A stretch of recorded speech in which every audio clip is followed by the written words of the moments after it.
الحمدللہ وکفا والصلاة والسلام علی عبادہ الذین اصطفا اما بعد۔ اس وقت النور کورس اور علم دین کورس یہ دونوں ایک ساتھ چل رہے ہیں، اور اس کی وجہ یہ ہے کہ سورہ نور کی تفسیر اور سورہ نور کو سمجھنا جس طرح عورتوں کے لیے ضروری ہے، اسی طرح سورہ نور کی تفسیر مردوں کے لیے بھی اسی قدر ضروری ہے، کیونکہ سورہ نور میں اللہ رب العزت نے جو احکامات بیان کیے ہیں، جو ہدایات اللہ تعالیٰ نے انسانوں کو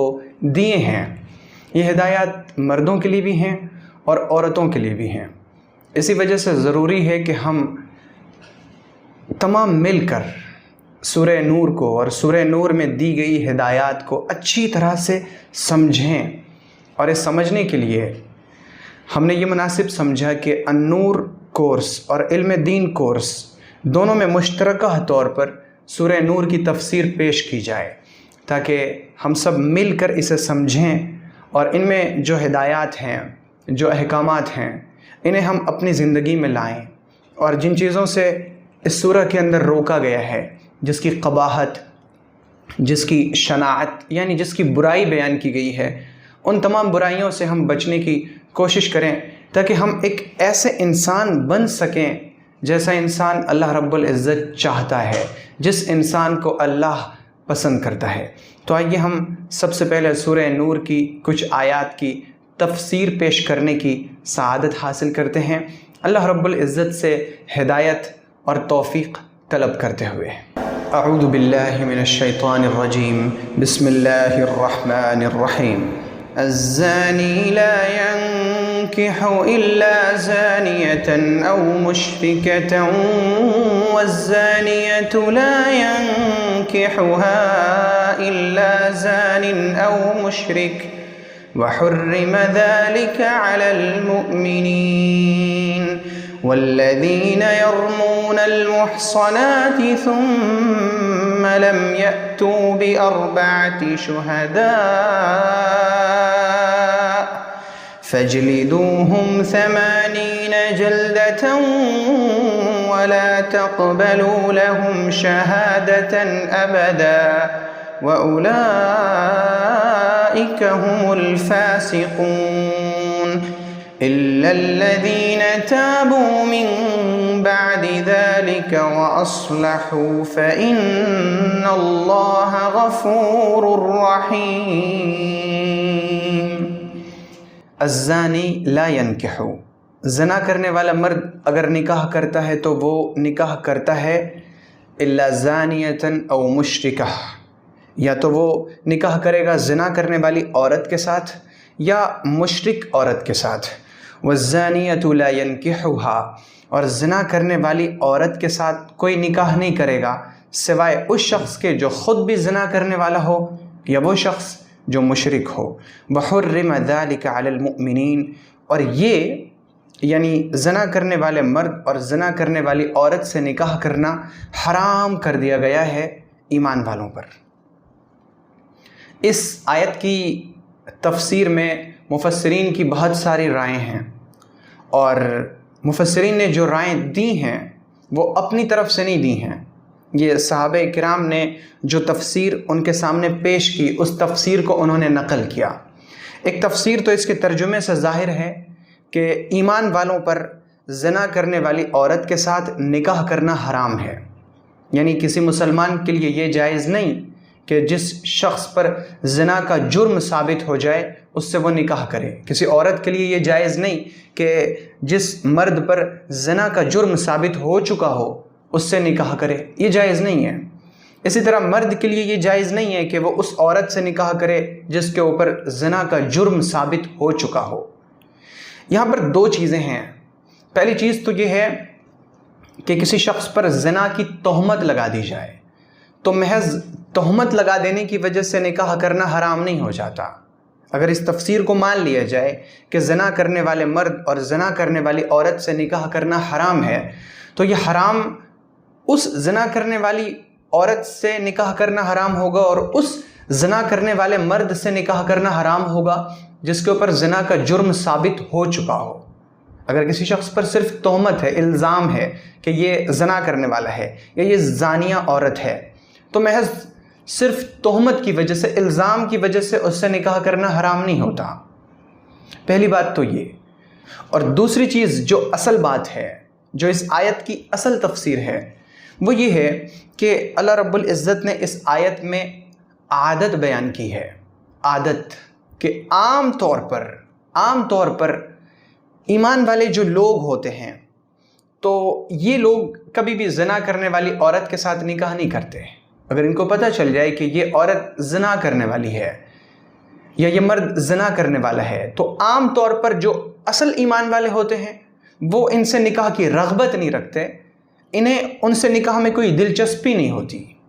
زنا کرنے والی عورت سے وہی مرد نکاح کرے گا جو خود بھی اس گندے کام کا عادی ہو، زنا کرنے والے مرد سے وہی عورت دلچسپی رکھے گی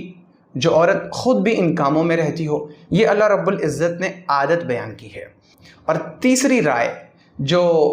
صحابہ کرام میں سے بہت سے مفسرین صحابہ کرام سے منقول ہے، وہ یہ کہ یہ حکم ہجرت کے ابتدائی دور کا ہے، کہ جب صحابہ کرام نے مکہ، اپنا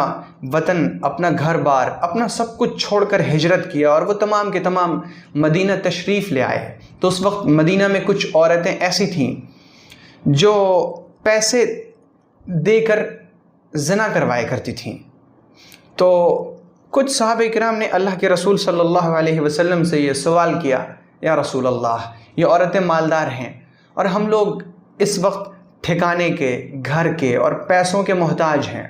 تو کیا ایسا نہ کریں کہ ہم ان عورتوں سے نکاح کر لیں؟ اس طور پر ہمیں ایک ٹھکانہ بھی مل جائے گا اور تھوڑے بہت پیسے بھی آ جائیں گے، جس سے ہم تجارت کریں گے، جس سے ہم کاروبار کریں گے، تو ہمیں اس میں فائدہ ہوگا۔ تو اس وقت اللہ رب العزت نے آیت نازل فرمائی کہ یہ جو زنا کرنے والے مرد ہیں اور یہ زنا کرنے والی عورتیں ہیں، ایمان والوں کے لیے یہ روا نہیں کہ ان سے نکاح کریں، ایمان والوں کے لیے یہ جائز نہیں۔ تو صحابہ کرام میں سے بہت سے مفسرین صحابہ کرام نے یہ تفسیر پیش کی کہ یہ حکم کہ زنا کرنے والے مرد اور زنا کرنے والی عورت سے نکاح نہ کیا جائے، یہ اس وقت کا حکم ہے، اور یہ ان عورتوں اور ان مردوں کے بارے میں خاص طور پر یہ آیت نازل ہوئی ہے۔ اور اس وقت اس آیت کا حکم یہ ہے کہ دراصل ایمان والے مرد کو زانی عورت سے نکاح کرنے میں کوئی رغبت اور دلچسپی نہیں ہوتی۔ اسی طرح جو سچی پکی ایمان والی عورتیں ہیں، انہیں ان مردوں میں کوئی دلچسپی نہیں ہوتی جو مرد زنا کے عادی ہوتے ہیں۔ یہ ایک عادت بیان کی گئی ہے۔ اس کے بعد دوسری آیت میں اللہ رب العزت نے زنا کے الزام اور زنا کے تہمت کے سلسلے میں نہایت اہم حکم بیان فرمایا۔ ہم سب سے پہلے اللہ رب العزت کے اس حکم کو سمجھتے ہیں اور اس کے بعد پھر ہم کچھ باتیں کریں گے انشاءاللہ۔ اللہ تعالیٰ نے فرمایا والذین یرمون المحصنات، وہ لوگ جو پاک دامن عورتوں پر تہمت لگاتے ہیں، یعنی زنا کا الزام لگاتے ہیں کہ اس عورت نے زنا کیا، یا یہ عورت زانیہ ہے، یا یہ عورت بدکار ہے، یہ عورت فاحشہ ہے۔ جو لوگ کسی پاک دامن عورت پر، جو لوگ پاک دامن عورتوں پر تہمت لگاتے ہیں، ثم لم یأتوا بأربعۃ شہداء، اور اس کے بعد وہ 4 گواہ نہیں لاتے، فجلدوہم 80 جلدہ، تو تم انہیں، یعنی ان الزام لگانے والوں کو 80 کوڑے مارو، ولا تقبلوا لهم شہادۃ،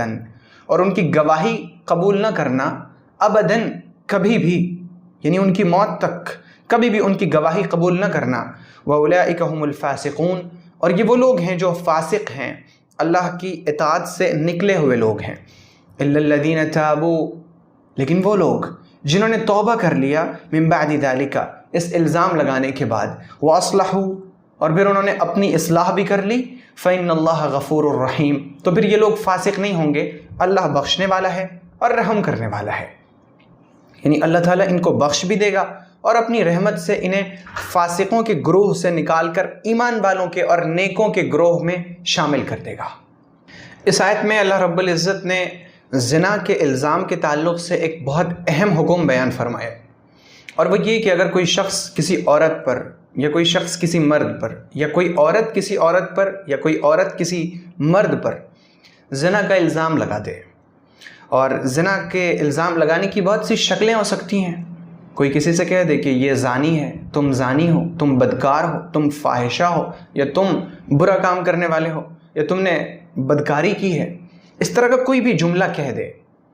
اور پھر جسے یہ جملہ کہا گیا ہے وہ شخص عدالت میں قاضی شریعت کے پاس جائے اور اپنا معاملہ رکھے کہ اس شخص نے مجھ پر زنا کا الزام لگایا ہے، تو پھر قاضی اس الزام لگانے والے کو عدالت میں حاضر کرے گا، اور حاضر کرنے کے بعد اس سے کہے گا کہ تم نے جو اس شخص پر زنا کا الزام لگایا ہے، یا اس عورت پر تم نے زنا کا الزام لگایا ہے، اپنے اس الزام کی تائید میں 4 گواہ پیش کرو۔ اب اگر یہ شخص 4 گواہ پیش کر دے اور وہ چاروں لوگ گواہی دے دیں کہ ہاں ہم نے بھی دیکھا ہے اسے زنا کرتے ہوئے، کہ اس مرد نے فلاں عورت کے ساتھ فلاں وقت میں فلاں جگہ پر زنا کیا ہے، اور وہ یہ گواہی دیں کہ ہم نے انہیں زنا کرتے ہوئے اپنی آنکھوں سے دیکھا ہے، تو چونکہ ان 4 گواہوں کی گواہی کی وجہ سے زنا کا جرم ثابت ہو گیا، لہٰذا جس شخص پر زنا کا الزام لگایا گیا ہے اسے 100 کوڑے لگائے جائیں گے اگر وہ شادی شدہ نہ ہو، اور اگر وہ شادی شدہ ہو تو پھر اسے رجم کیا جائے گا۔ لیکن اگر الزام لگانے والے نے 4 گواہ پیش نہ کیا، یا اس نے گواہ پیش تو کیا لیکن گواہ 2 ہیں یا 3 ہیں، 4 نہیں ہیں، تو پھر ایسی صورت میں جو لوگ گواہی دے رہے ہیں، 2 گواہ یا 3 گواہ یا 1 گواہ، اور یہ شخص جو خود الزام لگا رہا ہے، ان لوگوں کو 80 کوڑے مارے جائیں گے۔ اور 80 کوڑے مارنے کا مقصد یہ ہے کہ اللہ رب العزت کی نظر میں انسان کی جان جس طرح بہت عزیز ہے، اللہ تعالیٰ جس طرح بہت عزیز رکھتا ہے اپنے بندوں کی جان کو، ان کی روح کو، اسی طرح اللہ رب العزت کی نظر میں مومن کی عزت اور آبرو کا معاملہ ہے،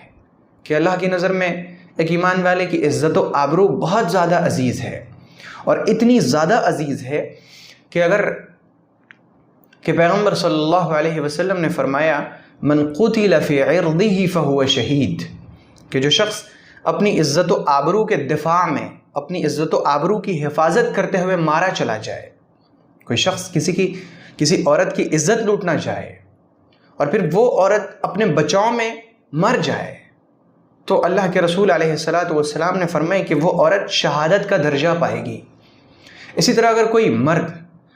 اپنی عزت و آبرو کی حفاظت کے لیے، اپنی بیٹی کی حفاظت میں، اپنی بیوی کی حفاظت میں، خود اپنی حفاظت میں مارا چلا جائے، تو اللہ کی نظر میں وہ شہید ہے، شہادت کا درجہ پانے والا ہے۔ تو اللہ کی نظر میں مومن کی عزت و آبرو بہت عزیز ہے، اور جب کسی شخص نے کسی مرد پر یا کسی عورت پر زنا کا الزام لگایا تو گویا کہ اس نے اس کی عزت و آبرو پر حملہ کیا، تو اللہ تعالیٰ نے لازم قرار دیا کہ اگر تم نے الزام لگایا ہے تو پھر تم گواہ پیش کرو۔ اگر تم نے گواہ پیش کر دیا اور چاروں نے یہ گواہی دے دی کہ اس نے زنا کیا ہے، تو پھر اس پر زنا کا جرم ثابت ہو گیا، اسے سزا ملے گی۔ لیکن اگر تم زنا کا جرم ثابت نہ کر سکے تو پھر تمہیں 80 کوڑے مارے جائیں گے، کہ جب کسی چیز کو تم نے اچھی طرح سے جانچا نہیں ہے، پرکھا نہیں ہے، جس کے بارے میں تمہیں یقین نہیں ہے، جس کے سلسلے میں تمہارے پاس گواہ نہیں ہے، تم نے وہ چیز اپنی زبان پہ لائی کیوں؟ تم نے ایک مومن کی عزت کے معاملے کو اتنے ہلکے میں کیوں لے لیا؟ یہ اس وجہ سے اللہ تعالیٰ نے الزام لگانے والے کو سزا دی کہ انہیں 80 کوڑے مارے جائیں، اور پھر یہ ایک سزا کافی نہیں ہے بلکہ جو دوسری سزا ہے، اور یہ پہلی والی سزا سے زیادہ سخت ہے۔ اللہ نے فرمایا وَلَا تَقْبَلُوا لَهُمْ شَهَادَةً أَبَدًا، کہ تم اب ان لوگوں کی جنہوں نے کسی پاک دامن مومن عورت پر تہمت لگائی ہے، زنا کا الزام لگایا ہے، اس الزام لگانے والے کی گواہی کبھی بھی قبول مت کرنا، کبھی بھی ان کی گواہی قبول مت کرنا۔ کسی بھی معاملے میں ان کی گواہی اب عدالت میں قبول نہیں کی جائے گی۔ کوئی بھی معاملہ ہو، قرض کا معاملہ ہو، لین دین کا معاملہ ہو، تجارت کا معاملہ ہو، کسی اور چیز کا معاملہ ہو، قتل کا معاملہ ہو، قصاص کا مسئلہ ہو، کوئی بھی مسئلہ ہو، گواہی کی ضرورت پیش آئے تو عدالت میں یہ لوگ، الزام لگانے والے لوگ کھڑے ہو کر اب گواہی نہیں دے سکتے، کیونکہ اللہ تعالیٰ کی نظر میں یہ لوگ مردود الشہادہ ہو گئے۔ ان کی گواہی اب رد کر دی جائے گی، ردی کی ٹوکری میں ڈال دی جائے گی، ان کی گواہی قبول نہیں کی جائے گی، اور یہ لوگ اللہ کے حکم سے نکلے ہوئے لوگ ہیں، ان کو اللہ تعالیٰ نے فاسق قرار دیا۔ تو یہ جو زنا کا الزام لگانا ہے نا، یہ اللہ کی نظر میں بہت بڑا جرم ہے، اور پیغمبر صلی اللہ علیہ وسلم نے اسے کبیرہ گناہ قرار دیا ہے۔ آپ علیہ الصلاۃ والسلام نے جب کبیرہ گناہ کی لسٹ بیان فرمائی تو آپ نے فرمایا وَقَذْفُ الْمُحْصَنَاتِ الْمُؤْمِنَاتِ الْغَافِلَاتِ، کہ بھولی بھالی مومن پاک دامن عورت پر زنا کا الزام لگا دینا یہ کبیرہ گناہ ہے، بہت بڑا گناہ ہے، اللہ کی نظر میں بہت بڑا جرم ہے۔ اب ذرا سوچیں کہ یہ کتنا بڑا گناہ ہے، کسی پر زنا کا الزام لگانا، کسی کی عزت و آبرو سے کھیلنا، یہ کتنا بڑا گناہ ہے۔ اور ہمارے یہاں صورتحال کیا ہے کہ ہم بہت آسانی کے ساتھ کسی کو کچھ سے کچھ کہہ دیتے ہیں، ایسے الفاظ ادا کرتے ہیں ہم اپنی زبان سے جس سے زنا کا الزام لگ رہا ہوتا ہے، اے فلاں اے فلاں اے فلاں۔ نعوذ باللہ، میں ان الفاظ کو ظاہر سی بات ہے کہ ادا نہیں کر سکتا۔ ہم بھی جانتے ہیں اور آپ بھی جانتے ہیں کہ ہمارے معاشرے میں، ہمارے سماج میں، ہمارے ارد گرد، ہمارے آس پاس ایسے بہت سے الفاظ ہیں جو استعمال ہوتے ہیں، اور ان الفاظ کا سیدھا مطلب یہی ہوتا ہے کہ تم یہ جرم کرنے والے ہو، تم اس طرح کے آدمی ہو، تمہارا کیریکٹر ٹھیک نہیں ہے، تم بد کردار ہو۔ اس طرح کے جملے بہت زیادہ مشہور ہیں ہمارے یہاں۔ ہم بہت آسانی کے ساتھ دوسروں پر زنا کا الزام لگا دیتے ہیں، بہت آسانی کے ساتھ کسی کی عزت و آبرو سے کھیل لیتے ہیں، ہم بہت آسانی کے ساتھ کسی پر کیچڑ اچھال دیتے ہیں، جبکہ اللہ کے رسول صلی اللہ علیہ وسلم نے مومنوں پر، ایمان والوں پر زنا کا الزام لگانے کو گناہ کبیرہ قرار دیا ہے۔ جیسے زنا کرنا بہت بڑا گناہ ہے نا، جیسے چوری کرنا، ڈکیتی کرنا، ڈاکہ ڈالنا، قتل کرنا، میدان جنگ سے پیٹ پھیر کر بھاگ جانا، یہ تمام کے تمام بڑے گناہ ہیں۔ اسی طرح سے ایمان والوں پر زنا کا الزام لگانا یہ بھی بہت بڑا گناہ ہے، لیکن شاید ہم اسے بہت ہلکے میں لیتے ہیں، ہم اسے شاید گناہ سمجھتے ہی نہیں، یہ گناہ سمجھتے ہیں لیکن بہت زیادہ بڑا گناہ نہیں سمجھتے، جبکہ پیغمبر صلی اللہ علیہ وسلم کی نظر میں اور اللہ تعالیٰ کی نظر میں یہ اتنا بڑا گناہ ہے کہ اگر کسی شخص نے کسی عورت پر یا کسی مرد پر زنا کا الزام لگا دیا اور وہ اپنے الزام کو 4 گواہوں کی گواہی سے ثابت نہ کر سکا تو پھر اسے 80 کوڑے مارے جائیں گے اور پھر ان کی گواہی کبھی بھی قبول نہیں کی جائے گی، اور یہ لوگ فاسق ہیں، وَأُولَٰئِكَ هُمُ الْفَاسِقُونَ، یہ لوگ فاسق ہیں۔ لیکن پھر اللہ تعالیٰ چونکہ بہت رحم کرنے والا ہے، بخشنے والا ہے، اللہ تعالیٰ نے ہر گناہ سے نکلنے کا ایک دروازہ رکھا ہے، اور یہ اس کا کرم ہے۔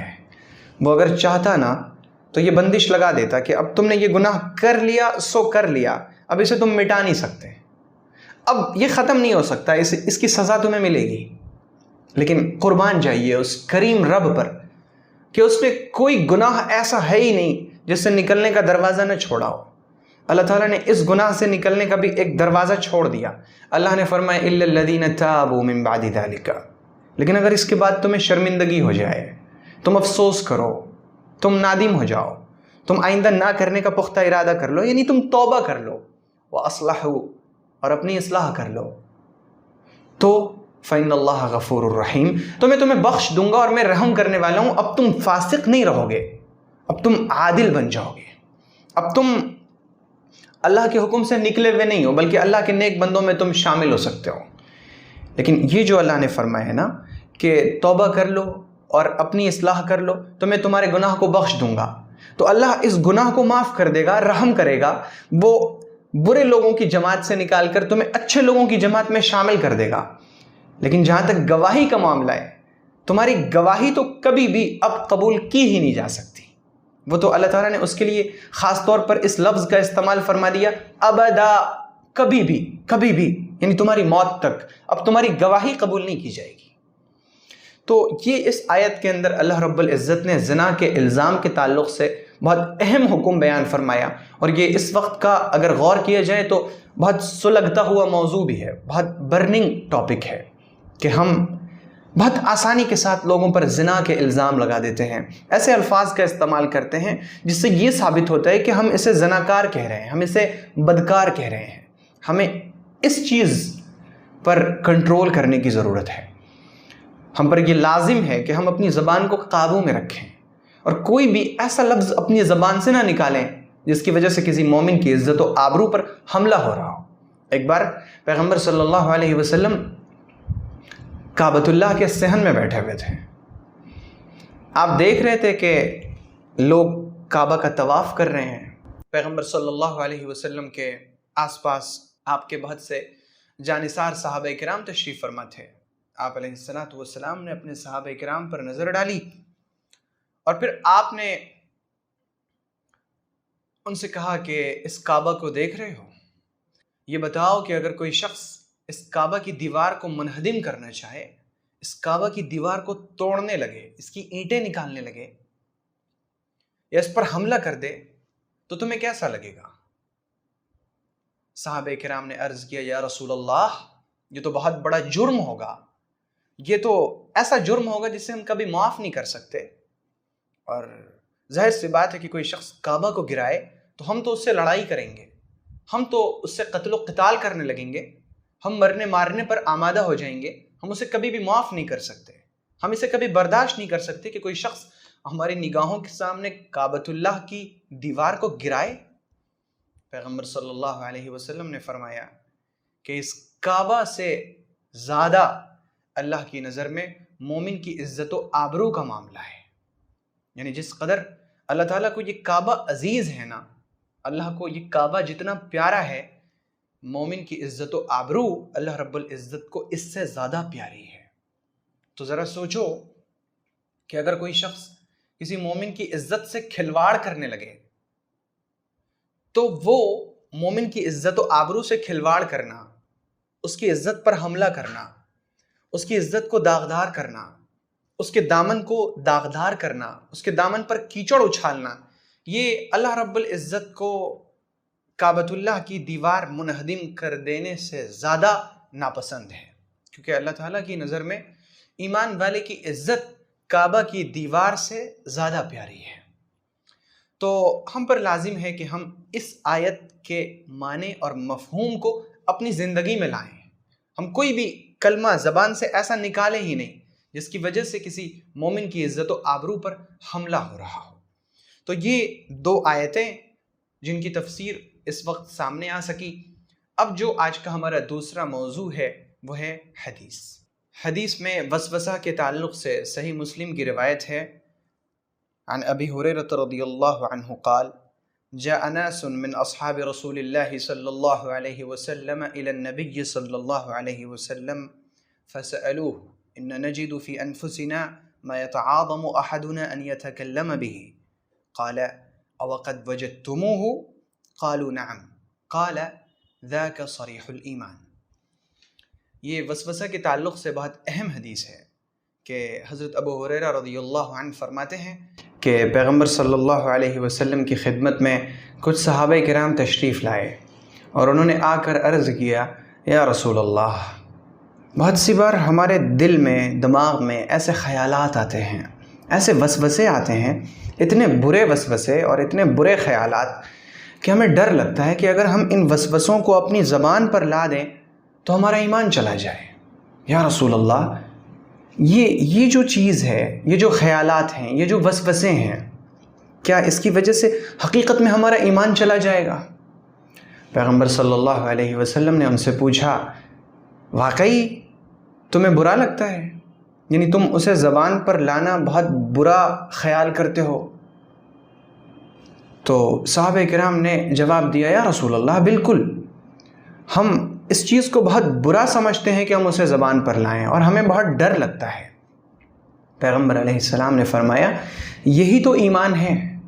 اور یہی تو ایمان کی کھلی نشانی ہے. اب اس حدیث میں غور کیا جائے کہ اللہ کے نبی صلی اللہ علیہ وسلم ہمارے لیے نمونہ ہے اور اللہ تعالیٰ نے صحابہ کرام کے ساتھ وہ تمام حالات لائے ہیں جن حالات سے کوئی ایک شخص اپنی زندگی میں گزر سکتا ہے. تمام کے تمام طرح کے حالات پیش آئے. چنانچہ وسوسوں کے تعلق سے بھی حالات صحابہ کرام کے ساتھ پیش آئے کہ شیطان نے ان کے دل و دماغ میں یہ وسوسہ ڈالا اللہ تعالیٰ کی ذات کے بارے میں، ایسے وسوسے، ایسے خیالات،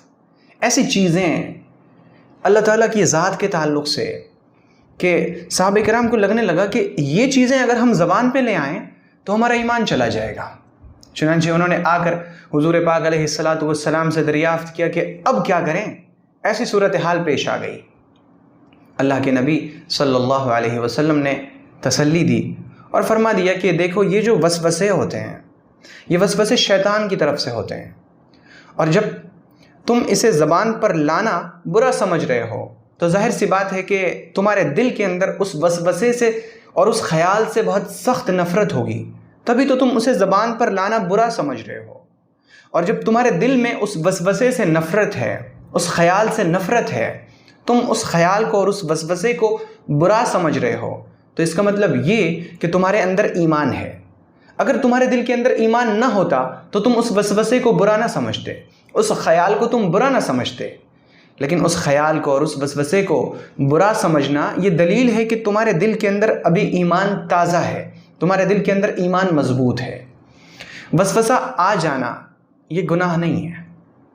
شیطان انسان کے دل و دماغ میں طرح طرح کے وسوسے ڈال سکتا ہے، وہ اللہ تعالیٰ کی ذات کے بارے میں، قیامت کے بارے میں، قبر کے حالات کے بارے میں، تقدیر کے بارے میں، عبادتوں کے بارے میں، نماز کے بارے میں، اذان کے بارے میں، تمام چیزوں کے بارے میں، تسبیحات کے بارے میں، قرآن پاک کے بارے میں، تلاوت کے بارے میں، تمام چیزوں کے تعلق سے طرح طرح کے وسوسے ڈال سکتا ہے۔ تو وسوسہ آنا یہ گناہ نہیں ہے۔ گناہ یہ ہے کہ ہم اپنے وسوسے کو زبان سے بولنے لگیں یا پھر ہم اس وسوسے پر عمل کرنے لگیں۔ جب تک انسان اپنے وسوسے پر عمل نہیں کرتا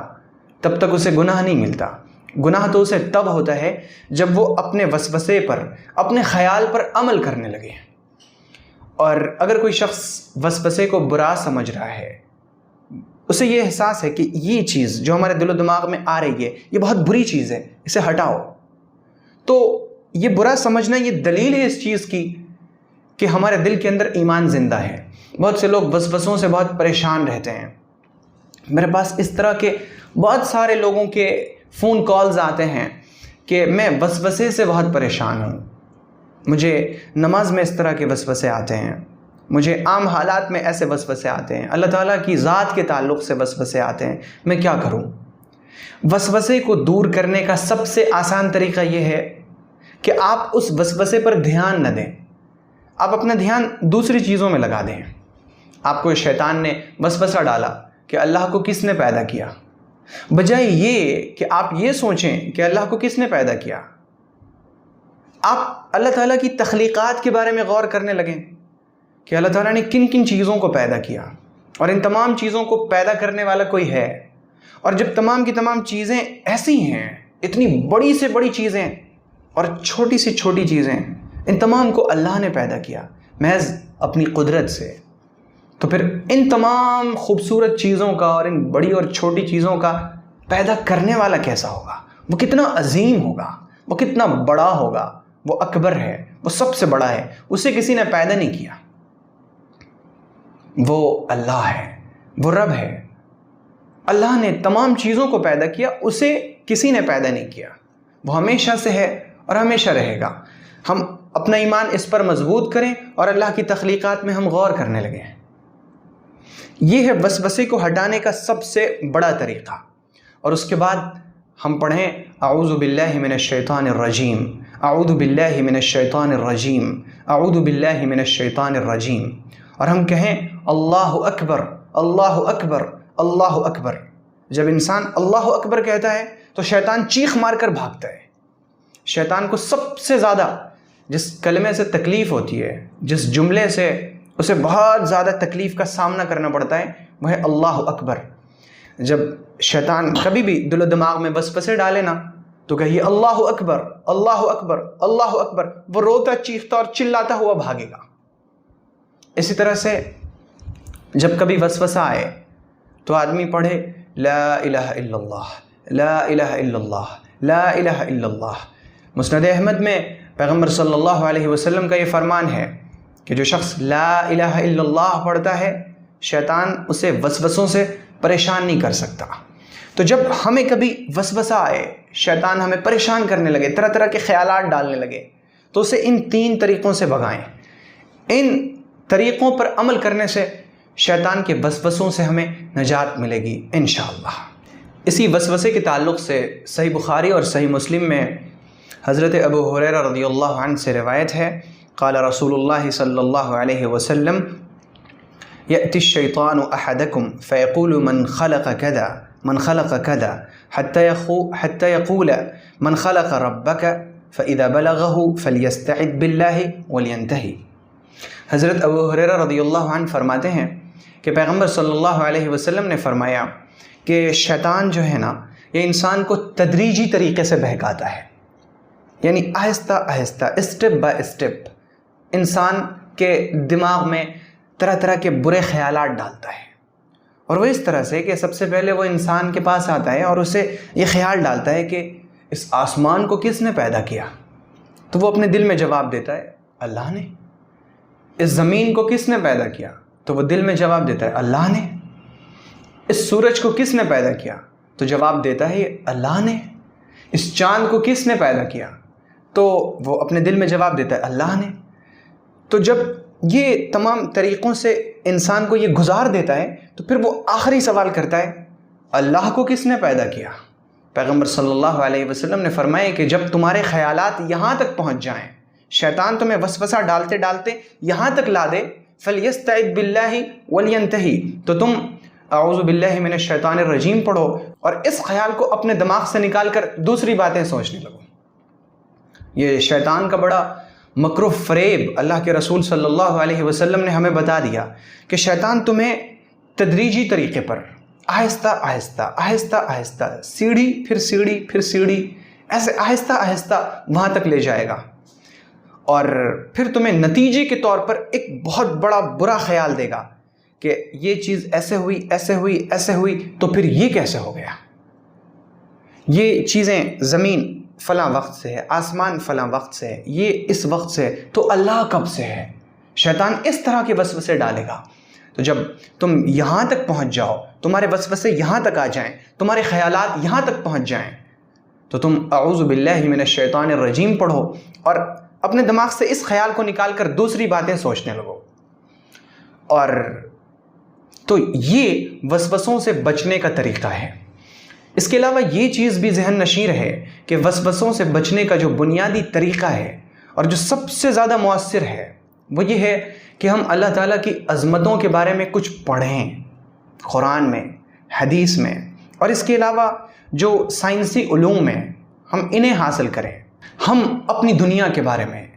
اپنی ذات کے بارے میں اور اس پوری کائنات کے بارے میں، ان کہکشاؤں اور کہکشاؤں سے بھری ہوئی اس پوری کائنات کے سلسلے میں کچھ علم حاصل کریں۔ جب ہم علم حاصل کریں گے، جب ہمارے پاس معلومات ہوں گی، چیزوں کا علم ہوگا، اور اللہ تعالیٰ کی قدرت ہمارے سامنے واضح طور پر صاف اور شفاف ہو جائے گی، پھر وسوسوں سے ہمارے لیے بچنا بہت آسان ہو جائے گا۔ جب ہمیں تمام چیزیں سامنے نظر آنے لگیں گی، پھر وسوسے نہیں آئیں گے۔ اس وقت جب چیزیں کھلتی ہیں نا، تب پھر ہر وقت اللہ کی عظمت نظر آتی ہے، اللہ تعالیٰ کی بڑائی نظر آتی ہے۔ آپ اپنی آنکھوں کے بارے میں غور کریں۔ یہ جو آنکھ جس سے آپ اس وقت اسکرین کو دیکھ رہے ہیں، کیا صرف یہ آنکھ ایک چیز ہے؟ ظاہر سی بات ہے کہ یہ آنکھ ہمیں ظاہری طور پر نظر آتی ہے کہ یہ ایک چیز ہے، ایک آنکھ ہے، لیکن اس ایک آنکھ کے اندر کتنی کروڑ ہا کروڑ چیزیں ہیں، آپ تصور بھی نہیں کر سکتے، ہم سوچ بھی نہیں سکتے، اور ہم اس کا حقیقی ادراک بھی نہیں کر سکتے کہ اللہ رب العزت نے اس چھوٹی سی آنکھ میں کیا کیا چیزیں پیدا کی ہیں۔ اللہ تعالیٰ نے اس آنکھ کو جو ہمیں دیا ہے، اس کی تیاری میں کیا کیا چیزیں لگی ہیں، ہم اس کا ادراک بھی نہیں کر سکتے۔ آپ تصور کیجئے نا کہ ہم جو رنگوں میں فرق کرتے ہیں، امتیاز کرتے ہیں کہ یہ سفید ہے، یہ ہرا ہے، یہ کالا ہے، یہ گلابی ہے، یہ جو ہم رنگوں کے درمیان امتیاز کرتے ہیں، تو رنگوں کو پہچاننے کے لیے جو صلاحیت اللہ نے دی ہے آنکھ کو، اس صلاحیت میں کتنی ساری چیزیں ہیں۔ آپ تصور کیجئے نا کہ یہ آنکھیں دور کی چیزوں کو بھی دیکھتی ہیں، قریب کی چیزوں کو بھی دیکھتی ہیں، اور دونوں کی روشنی میں فرق ہے۔ اس چیز کو اللہ تعالیٰ نے کتنی کروڑہ کروڑ چیزوں سے تیار کیا، ہم اس کا تصور بھی نہیں کر سکتے۔ اللہ تعالیٰ نے اس آنکھ کی حفاظت کے لیے کیا تدبیر دی، اللہ تعالیٰ نے اس آنکھ کی حفاظت کے لیے کیا کیا چیزیں ہمیں عطا فرمائی ہیں۔ آنکھوں کے پانی کو لے لیں، اگر یہ تھوڑا سا کم ہو جائے تو ہماری آنکھیں بہت عجیب سی ہونے لگتی ہیں اور آنکھیں تھوڑی دیر کے بعد سرخ ہونے لگتی ہیں، لال ہونے لگتی ہیں۔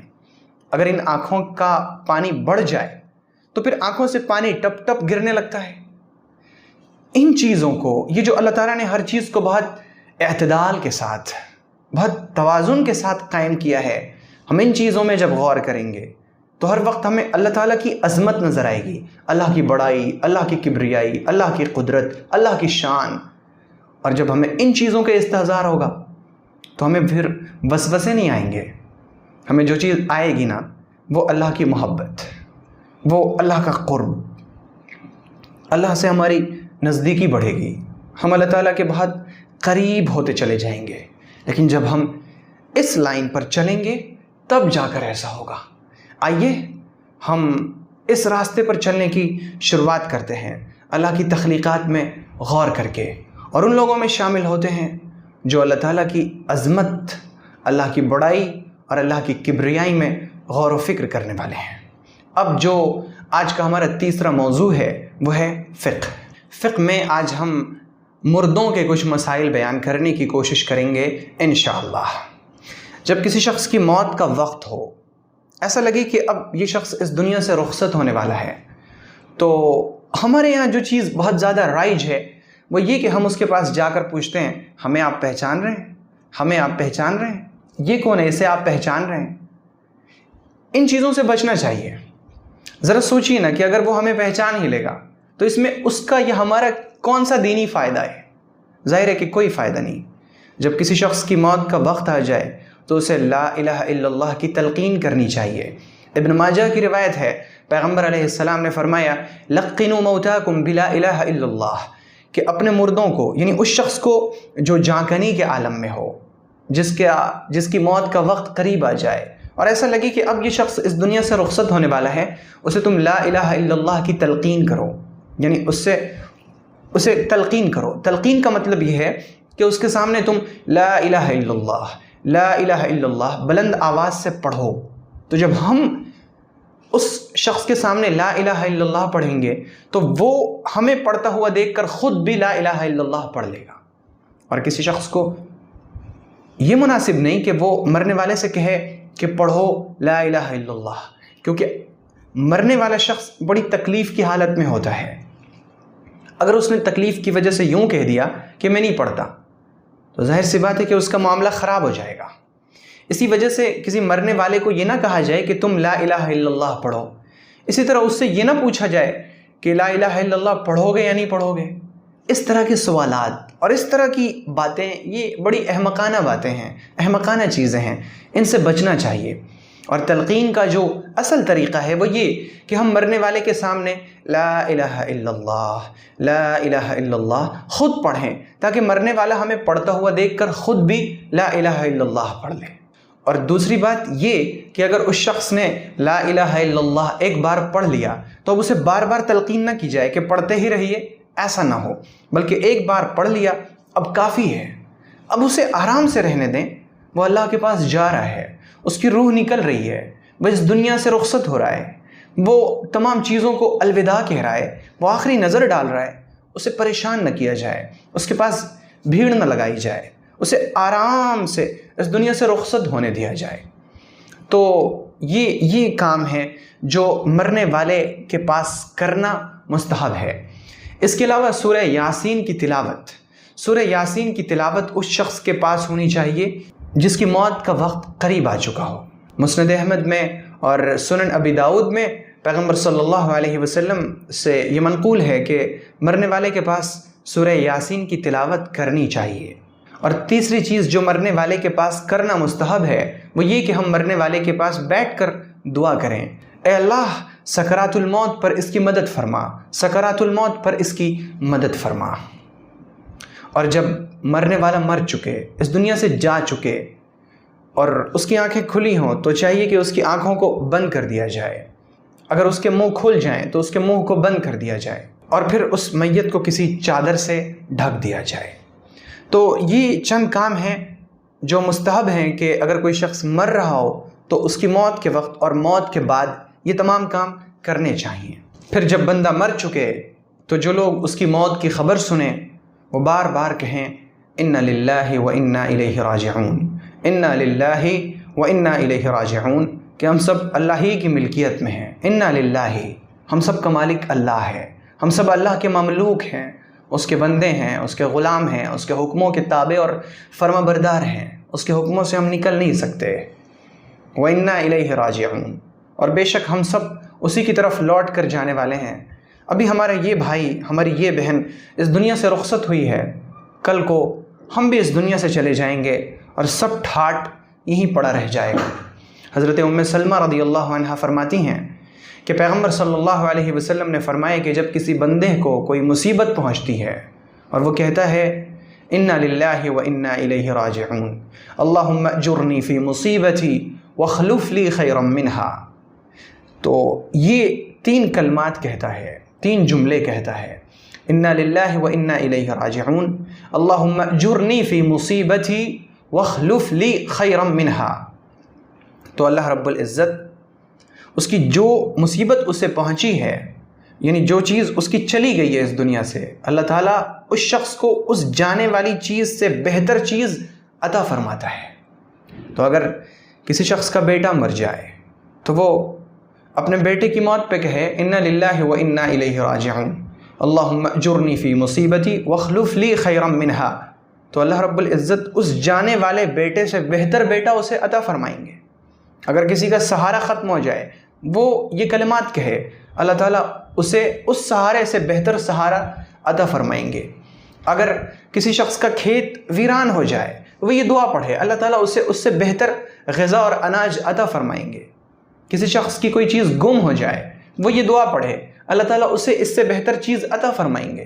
کوئی بھی مصیبت پہنچے، ہم یہ دعا پڑھیں، اللہ رب العزت ہمیں اس جانے والی چیز سے بہتر چیز عطا فرمائیں گے۔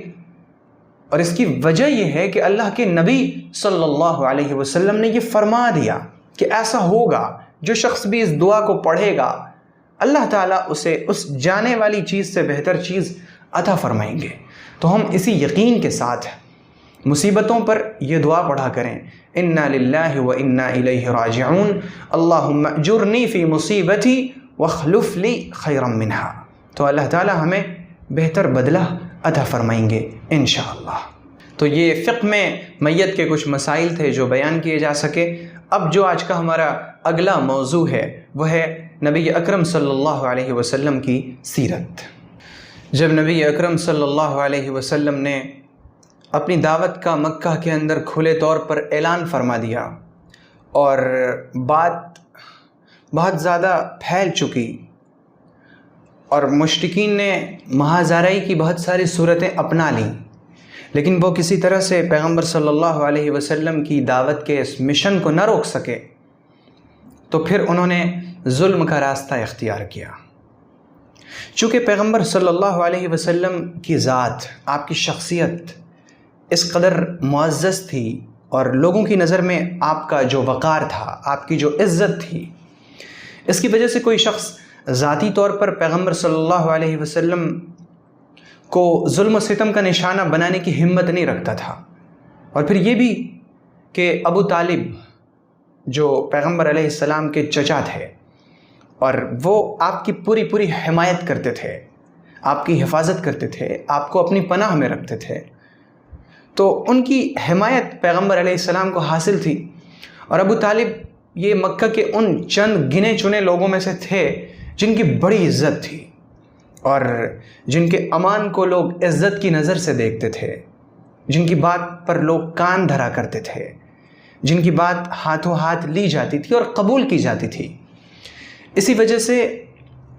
عام لوگوں کے لیے پیغمبر علیہ السلام تک ہاتھ لے جانا بہت مشکل ہو گیا۔ لیکن معاملہ یہ تھا کہ مشرکین کے ساتھ ابو لہب جو خود نبی اکرم علیہ السلام کا چچا تھا وہ بھی شامل تھا۔ چنانچہ مشرکین نے ابو لہب کی سربراہی میں نبی اکرم علیہ السلام اور تمام مسلمانوں کو ظلم و ستم کا نشانہ بنانا شروع کیا۔ بعثت سے پہلے یعنی غار حرا میں پیغمبر علیہ السلام پر وحی آنے سے پہلے پیغمبر علیہ السلام کی 2 بیٹیوں کا نکاح ابو لہب کے 2 بیٹوں سے ہوا تھا۔ جب پیغمبر علیہ السلام نے دعوت شروع کیا، آپ کا یہ مشن شروع ہوا، تو ابو لہب نے اپنے بیٹوں سے کہلوا کر پیغمبر علیہ الصلاۃ والسلام کی دونوں صاحبزادیوں کو طلاق دلوا دیا۔ یہ ظلم و ستم کی ایک شکل تھی۔ اسی طرح پیغمبر علیہ الصلاۃ والسلام کے صاحبزادہ حضرت عبداللہ رضی اللہ عنہ کی وفات ہو گئی، ان کا انتقال ہو گیا۔ ابو لہب کو اتنی خوشی ہوئی پیغمبر علیہ الصلاۃ والسلام کے صاحبزادے کے انتقال پر، ابو لہب کو اتنی خوشی ہوئی کہ اس نے تمام مشرکین میں جا کر خوشی کا اظہار کیا، اور اس نے کہا کہ محمد تو اب ابتر ہو گئے، یعنی ایسے شخص ہو گئے جن کی نسل نہیں چل سکتی، ان کا بیٹا انتقال کر گیا۔ تو پھر اللہ رب العزت نے سورہ کوثر نازل فرمائی، اِنَّا أَعْطَيْنَاكَ الْكَوْثَرَ فَصَلِّ لِرَبِّكَ وَانْحَرْ إِنَّ شَانِئَكَ هُوَ الْأَبْتَرُ۔ اے محمد صلی اللہ علیہ وسلم، آپ غم نہ کریں، آپ کا جو دشمن ہے نا یہ ابتر ہے، اس کی نسل نہیں چلے گی۔ پیغمبر علیہ الصلاۃ والسلام کی نسل تو آج تک چل رہی ہے، ابو لہب کی نسل کب کی ختم ہو چکی، اس کا تو اب کوئی نام لینے والا بھی باقی نہیں، اور جو نام لیتا ہے وہ نام اس طور پر لیتا ہے کہ اس پر اللہ کی لعنت ہو، وہ مردود تھا، اللہ کا عذاب ہو اس پر۔ ابو لہب کی بیوی جس کا نام اروا تھا، وہ بھی پیغمبر علیہ الصلاۃ والسلام کو تکلیف پہنچانے میں کبھی پیچھے نہیں رہتی تھی۔ وہ نبی اکرم علیہ الصلاۃ والسلام کے راستے میں کانٹے ڈال دیا کرتی تھی تاکہ آپ جب چلیں تو آپ کے پاؤں میں کانٹا چبھ جائے۔ اللہ تعالیٰ نے اسی کو سورہ مسد میں حمالۃ الحطب کہا، لکڑیاں ڈھونے والی، وہ لکڑیاں لا کر کانٹے ڈالنے والی، وہ پیغمبر علیہ الصلاۃ والسلام کے راستے میں کانٹے ڈال دیا کرتی تھی۔ پیغمبر علیہ الصلاۃ والسلام کے جو پڑوسی تھے، ابو لہب، عقبہ بن ابی معیط اور حکم بن عاص، یہ وہ لوگ تھے جو پیغمبر علیہ الصلاۃ والسلام کے گھر میں ہوتے ہوئے بھی آپ کو اذیت دیتے، آپ کو تکلیف پہنچاتے۔ بہت سی بار جب آپ نماز کے لیے کھڑے ہوتے تو یہ اپنے گھروں سے پیغمبر علیہ الصلاۃ والسلام کے اوپر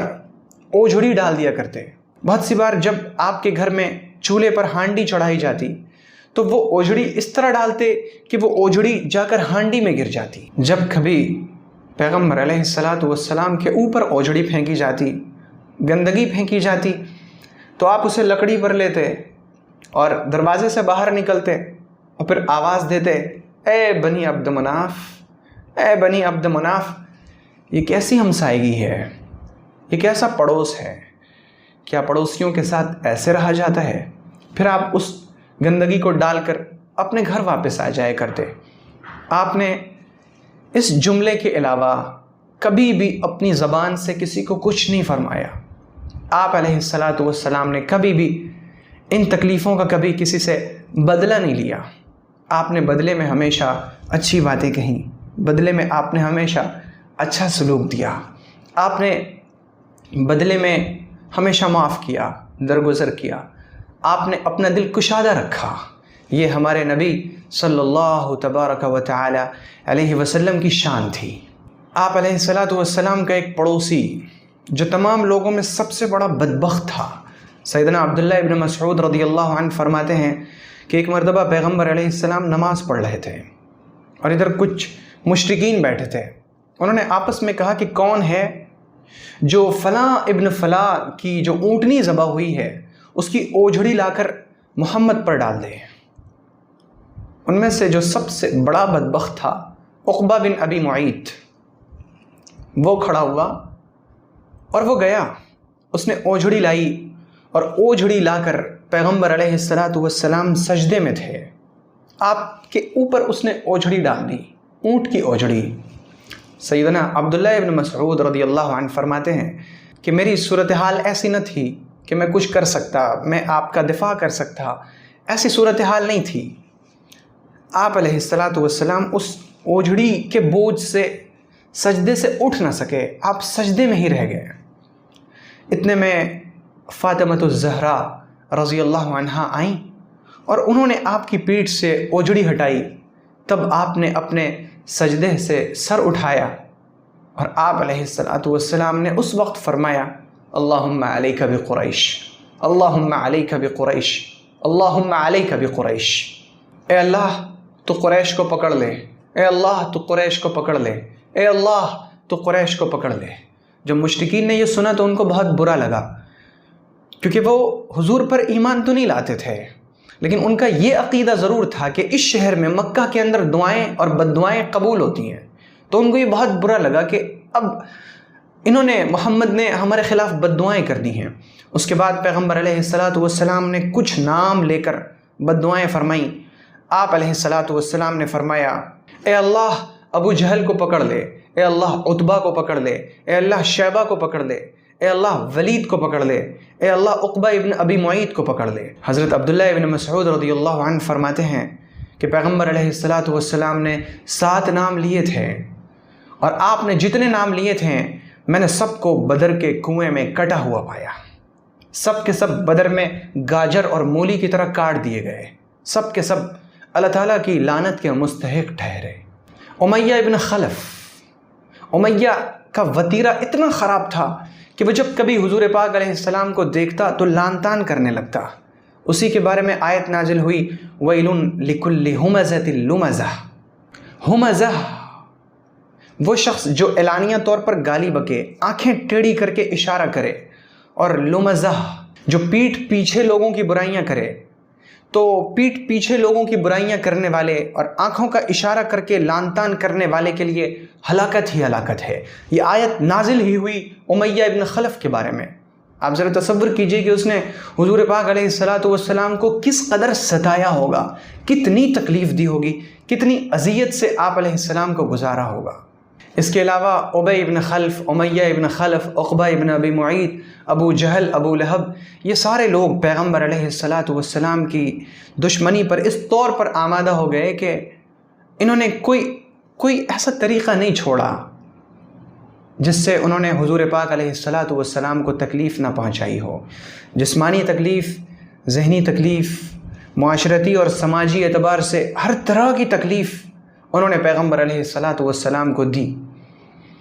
اور اس کے بعد انہوں نے جو عام مسلمانوں پر ظلم و ستم کے پہاڑ توڑے ہیں، اس کی تو داستان ہی الگ ہے۔ وہ تو ایک بہت لمبی داستان ہے، ہر ایک کی ایک الگ الگ کتاب ہے۔ اور انہوں نے ظلم کے ایسے پہاڑ توڑے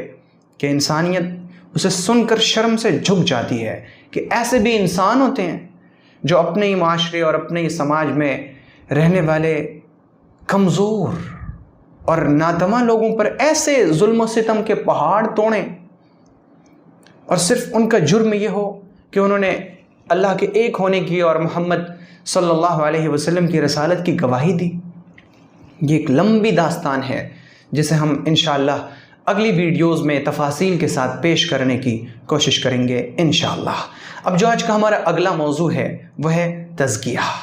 تزکیہ میں آج ہم بات کریں گے دل کی صفائی کے بارے میں۔ اللہ رب العزت نے قرآن پاک میں اور پیغمبر صلی اللہ علیہ وسلم نے احادیث میں ظاہر اور باطن دونوں کی صفائی ستھرائی کی ترغیب دی ہے۔ اللہ تعالیٰ نے قرآن پاک میں فرمایا وَثِيَابَكَ فَطَهِّرْ، اپنے کپڑے کو پاک رکھو، کیونکہ یہ کپڑا تمہارے جسم سے لگتا ہے۔ تو ظاہر سی بات ہے کہ جس طرح کپڑا پاک اور صاف رہے، اسی طرح ہمارا جسم بھی پاک اور صاف رہے۔ اور آپ جانتے ہیں کہ انسانی جسم کا جو سردار ہے وہ دل ہے، انسان کا دل۔ تو جب ہمارا جسم صاف اور ستھرا ہونا چاہیے تو اس جسم کا جو سردار ہے یعنی دل، وہ تو زیادہ پاک، صاف اور ستھرا ہونا چاہیے، کیونکہ یہ ہمارے جسم کا اور ہمارے تمام اعضاء کا سردار ہے۔ اور جیسے چیزوں پر زنگ لگ جاتی ہے، چیزیں زنگ آلود ہو جاتی ہیں، اسی طرح دل بھی زنگ آلود ہو جاتے ہیں۔ جب دل کے اندر گناہ ہو، دل میں تکبر ہو، حسد ہو، اپنی بڑائی ہو، تعریف پر خوش ہونا ہو، جب دوسروں کی حقارت، دوسروں کی تنقید، یہ ساری چیزیں جب اپنے دل میں چل رہی ہوتی ہیں تو ہمارا دل زنگ آلود ہو جاتا ہے۔ جب ہم اپنے آپ کو بڑا سمجھتے ہیں، دوسروں کو چھوٹا سمجھتے ہیں، جب ہم دوسروں کی نیتوں پر شک کرتے ہیں، جب ہم الزام لگاتے ہیں، جب ہم دوسروں کے بارے میں غلط خیال رکھتے ہیں، جب ہم ریا، دکھلاوے کے لیے کام کرتے ہیں، جب ہماری خواہش ہوتی ہے کہ لوگ ہماری تعریف کریں، ان تمام چیزوں سے ہمارے دل پر زنگ لگ جاتی ہے۔ پیغمبر علیہ الصلاۃ والسلام نے فرمایا ان هذه القلوب تصدأ كما يصدأ الحديد اذا اصابه الماء، کہ جیسے لوہے میں اگر پانی چلا جائے تو لوہے کو زنگ لگ جاتا ہے، بالکل اسی طرح ان دلوں کو بھی زنگ لگ جاتا ہے، یعنی گناہوں کی وجہ سے۔ یہ دل کے جو گناہ ہیں، دل کے جو امراض ہیں، ان کی وجہ سے دلوں کو زنگ لگ جاتا ہے۔ جب پیغمبر علیہ السلام نے یہ فرمایا کہ ان دلوں پر بھی زنگ آ جاتا ہے جیسے لوہے پر پانی کی وجہ سے زنگ آ جاتا ہے، تو صحابہ کرام نے عرض کیا یا رسول اللہ وما جلاؤها، لوہے کے زنگ کو تو ہم صاف ستھرا کرنا جانتے ہیں، لیکن اگر دلوں پر زنگ لگ جائے تو دلوں کے زنگ کو دور کیسے کیا جائے؟ دل کے اندر تکبر آ جائے، حسد آ جائے، حقد آ جائے، کینہ آ جائے، نفرت آ جائے، دشمنی آ جائے، تعریف پر خوش ہونا ہو جائے، دوسروں کو حقیر سمجھنا ہو جائے، دوسروں کو کمتر سمجھنا آ جائے، یہ تمام چیزیں اگر ہمارے دلوں میں آ جائیں اور ہمارے دل زنگالود ہو جائیں تو ان دلوں کے زنگوں کو دور کیسے کیا جائے؟ پیغمبر صلی اللہ علیہ وسلم نے فرمایا کثرت ذکر الموت و تلاوت القرآن، دو کام کرنا تمہارے دلوں کے زنگ ختم ہو جائیں گے، موت کو کثرت سے یاد کرنا اور قرآن پاک کی تلاوت۔ موت کی یاد، پیغمبر صلی اللہ علیہ وسلم نے فرمایا اکثروا من ذکر ہادم اللذات الموت،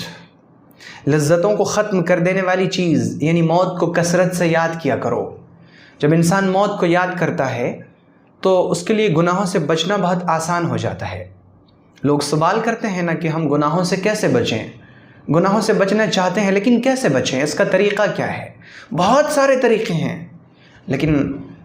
بہت سارے مؤثر طریقوں میں سے ایک طریقہ یہ ہے کہ ہم موت کو کثرت سے یاد کریں، اپنی موت کو یاد کریں،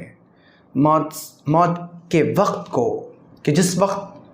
ہماری موت کا وقت ہوگا، جس وقت ہم فرشتے کو دیکھیں گے، نہ جانے فرشتے کون سی صورت میں ہمارے سامنے آئیں گے، عذاب والی صورت میں یا ثواب والی صورت میں، ہمیں نہیں معلوم۔ اور پھر جب روح نکالی جائے گی، جب روح کھینچی جائے گی پاؤں کی انگلیوں سے، ہمارے پاؤں میں، کمر میں، پیٹ میں، سینے میں، گلے میں آ کر روح اٹک جائے گی۔ فلولا اذا بلغت الحلقوم وانتم حينئذ تنظرون، جس وقت یہ روح حلق میں اٹک جائے گی، جس وقت ہم بولنا چاہیں گے لیکن بول نہ سکیں گے، جس وقت ہم پلک جھپکنا چاہیں گے اور پلک نہ جھپک سکیں گے، اس وقت ہماری کیا کیفیت ہوگی؟ اور جس وقت ہماری روح حلق میں اٹک جائے گی، جس وقت ہم بولنا چاہیں گے اور بول نہ پائیں گے، جس وقت ہم پلک جھپکنا چاہیں گے اور پلک نہ جھپک پائیں گے، اس وقت ہم تکلیف کی کس شدت میں ہوں گے؟ اور جب ہماری روح نکال لی جائے گی تو نہ جانے وہ کس فرشتے کے قبضے میں جائے گی، اور معلوم نہیں کہ وہ ریشم اور حریر کے کپڑوں میں لپیٹی جائے گی، اسے خوشبو دیا جائے گا، یا پھر اسے بدبودار کپڑے میں یوں نفرت کے قابل یوں پکڑ کر آسمان کی طرف لے جایا جائے گا، نہ معلوم کہ ہماری روح 7ویں آسمان تک لے جائی جائے گی یا پھر پہلے ہی آسمان سے زمین پر دے ماری جائے گی، نہیں معلوم کہ جب قبر میں لٹایا جائے گا تو سوال کے لیے کون سے فرشتے آئیں گے، اور جس وقت ہمیں قبر میں لٹا کر سارے لوگ اپنے گھروں کو واپس چلے جائیں گے، اور اس وقت جب ہمارے جسم میں دوبارہ سے روح ڈالی جائے گی، ہمیں اٹھایا جائے گا اور ہمارا کفن ہمارے سر سے کمر تک نیچے گر جائے گا، جب ہم اپنے آپ کو دیکھیں گے، اپنے ہاتھ کو، اپنے پاؤں کو، اور ہمیں یقین نہیں آئے گا کہ میں قبر میں ہوں، میں کہاں ہوں؟ میں تو دنیا میں تھا، میں تو بازار جا رہا تھا، میں تو سویا تھا، میں تو ہاسپٹل میں تھا۔ ہم چیزوں کو یاد کریں گے اور پھر میں یہاں کیسے پہنچا؟ اور جب سامنے ہم فرشتے کو دیکھیں گے اور اس وقت جب وہ ہم سے سوال کریں گے، سوالات تو بڑے آسان ہیں جو ہم سب جانتے ہیں کہ تمہارا رب کون ہے، تمہارا دین کیا ہے، لیکن ہم جانتے ہیں نا کہ اس آسان سے سوال کا جواب وہی دے سکے گا جس کی زندگی اللہ کے حکم کے مطابق گزری ہو۔ یہ جو سوال ہے نا کہ تمہارا رب کون ہے، اس کا جواب تو بڑا آسان ہے کہ میرا رب اللہ ہے، لیکن اس کا جواب قبر میں دے وہی سکے گا جس نے اپنی زندگی اللہ کے حکم کے مطابق گزاری ہو۔ یہ جو سوال ہے نا کہ تمہارا دین کیا ہے، جواب ہے تو بڑا آسان کہ میرا دین اسلام ہے، لیکن اس کا جواب دے وہی سکے گا جس نے دین اسلام کو اپنا دین مان کر زندگی بسر کی ہو۔ اور یہ جو تیسرا سوال ہے کہ محمد کون ہے، اس کا جواب وہی دے سکے گا جس نے اپنی زندگی میں اللہ کے نبی محمد صلی اللہ علیہ وسلم کی سنتوں کو لایا ہو، جس نے حضور پاک علیہ السلام کے راستے کو اپنایا ہو، وہی ان سوالوں کا جواب دے سکے گا۔ اور وہ جو چوتھا سوال ہے کہ تمہیں ان کا جواب کہاں سے معلوم ہوا، اور اس کا جواب ہے کہ میں نے قرآن کو پڑھا، اسے سیکھا، اسے سمجھا، اس پر عمل کیا۔ تو یہ جواب وہی دے سکے گا جس نے قرآن کو اس زندگی میں پڑھا، سمجھا، سیکھا اور اس پر عمل کیا ہو۔ تو اس وقت معلوم نہیں کہ ہم جواب دے سکیں گے یا نہیں دے سکیں گے، اور پھر پتہ نہیں کہ قبر کی وہ پہلی رات کیسی ہوگی، جس رات صرف تاریکی، صرف وحشت، صرف تنہائی، ہمارے چاروں طرف مٹی ہی مٹی، کوئی کھڑکی نہیں، کوئی دروازہ نہیں، کوئی روشنی نہیں، کوئی دوسرے سے رابطہ کرنے کا کوئی ذریعہ نہیں، کوئی چٹائی نہیں، پانی کی کوئی بوتل نہیں، کچھ نہیں جس سے دل بہلایا جا سکے۔ اس تنہائی میں ہمارا کیا ہوگا؟ اس چیز کو سوچیں گے نا، دلوں کا زنگ دور ہوگا، گناہوں سے بچنا ہمارے لیے آسان ہوگا۔ اور دوسری چیز ہے تلاوت قرآن، قرآن پاک کی تلاوت۔ قرآن پاک کی کیسی تلاوت؟ قرآن پاک کی تلاوت دو طرح سے ہوتی ہے۔ ایک ہے پارے ختم کرنا، قرآن پاک کو ختم کرنا کہ ہم نے 10 دن میں ایک قرآن ختم کیا، یہ قرآن پاک کی تلاوت ثواب کے لیے۔ اور ایک ہے قرآن پاک کی وہ تلاوت جس کے بارے میں اللہ نے فرمایا الذین یتلونہ حق تلاوتہ، کہ یہ لوگ تلاوت کا حق ادا کرتے ہیں۔ تلاوت کا حق کیا ہے؟ تلاوت کا حق یہ ہے کہ تلاوت جو کی جائے نا وہ تجوید کے ساتھ ہو، اور پھر یہ کہ ہم تلاوت جو کریں ٹھہر ٹھہر کر سنجیدگی کے ساتھ، ایک طرز میں، ایک لحن میں، عربوں کے انداز میں پڑھنے کی کوشش کریں۔ اس انداز میں پڑھیں کہ یہ میرے اللہ کا کلام ہے، یہ میرے رب کا کلام ہے، اللہ کی گفتگو، اللہ کی بات چیت ہے، یہ سوچ کر ہم قرآن پاک کی تلاوت کریں۔ اور پھر جو کچھ ہم نے تلاوت کیا اسے ہم سمجھنے کی کوشش کریں۔ اگر ہم خود نہیں سمجھ سکتے، پڑھیں، تفسیر پڑھیں۔ خود تفسیر نہیں پڑھ سکتے تو تفسیر جاننے والوں سے تفسیر معلوم کریں، تفسیر سنیں۔ اور اب تو انٹرنیٹ کے ذریعے چیزوں کو سیکھنا اور سمجھنا بہت آسان ہو چکا ہے۔ اگر ہم پڑھنا نہیں بھی جانتے ہیں تو ہم سن کر بہت کچھ سیکھ سکتے ہیں۔ تو ہم تفسیر کو سمجھیں اور پھر ہم اسے اپنی زندگی میں لائیں۔ صرف عمل، صرف علم کافی نہیں، صرف جان لینا کافی نہیں، بلکہ عمل ضروری ہے۔ اور پھر اس کے بعد یہ کہ ہم جو کچھ سیکھ رہے ہیں، سمجھ رہے ہیں، جس پر عمل کر رہے ہیں، ہم اسے دوسروں تک پہنچائیں۔ تو یہ ہے وہ تلاوت جو تلاوت اللہ ہم سے چاہتا ہے۔ اس تلاوت کے یہ حقوق ہیں: تجوید کے ساتھ تلاوت کرنا، اللہ کا کلام سمجھ کر تلاوت کرنا، تلاوت جو کچھ ہم نے کیا ہے اسے سیکھنا، سمجھنا، اس پر عمل کرنا اور اسے دوسروں تک پہنچانا۔ اور جب ہم یوں تلاوت کریں گے تو گویا کہ ہم تلاوت کا حق ادا کرنے والے ہوں گے، اور یہ تلاوت اللہ ہم سے چاہتا ہے۔ جب ہم یہ تلاوت کریں گے نا تو ہمارے دلوں کا زنگ ہم سے دور ہوگا، کیونکہ اس وقت ہمیں پتہ چلے گا کہ قرآن پاک میں اللہ رب العزت اس آیت میں ہم سے کیا کہہ رہا ہے، ہم سے کیا چاہتا ہے۔ تو یہ چیزیں، یہ دو چیزیں، موت کو کثرت سے یاد کرنا اور قرآن پاک کی تلاوت، یہ دلوں کے زنگ کو دور کرنے والی ہیں۔ اللہ رب العزت ہمارے دلوں کو صاف اور سیقل فرمائے، اللہ تعالی ہمارے دلوں کے زنگ کو دور فرمائے۔ اس وقت میرا ارادہ تھا کہ 6 موضوعات سے متعلق گفتگو پیش کر سکوں، لیکن حلق میں کچھ تکلیف کی وجہ سے میں تجوید کے تعلق سے مزید گفتگو کو سامنے پیش کرنے کی ہمت نہیں رکھتا ہوں۔ انشاءاللہ اللہ رب العزت کی توفیق سے، اس کی مرضی سے اور اللہ تعالیٰ کی دی ہوئی ہمت اور اس کے حوصلے سے اگلی نشستوں میں انشاءاللہ 6 موضوعات سے متعلق گفتگو کرنے کی ہم سعادت حاصل کریں گے۔ اس وقت 5 موضوعات سے متعلق گفتگو سامنے آ سکی ہے۔ اللہ تعالیٰ ہمیں ان تمام باتوں پر عمل کرنے والا بنائے، اللہ تعالیٰ ہمیں تازہ فکر کے مشن کو آگے بڑھانے والا بنائے۔ اور میں آخر میں آپ سے گزارش کروں گا کہ ہم سب جو تازہ فکر سے جڑے ہیں، ہم ہمیشہ جڑے رہیں،